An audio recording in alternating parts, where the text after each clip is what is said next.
Sisay mapod. Ay, maapod dyan.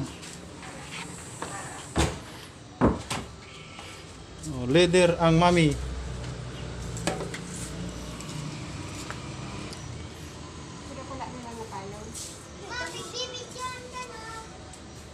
Excited kaya. Excited. Paano mo miss?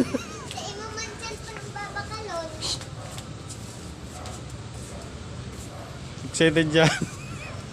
Ano sa payong? Kulay ano? Pink.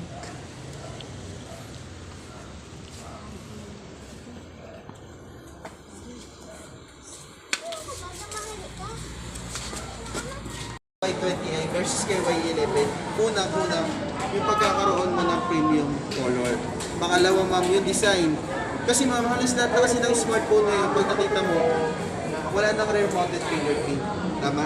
So ngayon po, since kasi nawala na siyang rear-mounted, pumapasok sa mindset natin pumapasok sa mindset ng isang tao na pag ganito yung design ng smartphone mo ma'am, mahal po yung price. May na-encounter na po kasi ako niyan before, ma'am.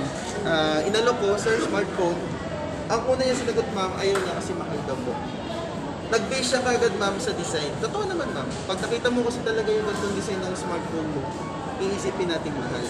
Pero, ma'am, andun pala yung ano niya, mura pala. Affordable price, ma'am, pero napakaganda ng design. Diba? Yun yung isang bagay, ma'am, kung bakit nagugustuhan ng tao si Vivo. Kasi hindi na siya basta-basta smartphone na pang camera, hindi na siya basta-basta smartphone na pang games. Smartphone na rin siya, ma'am, na kung saan meron siyang features na napaka-premium.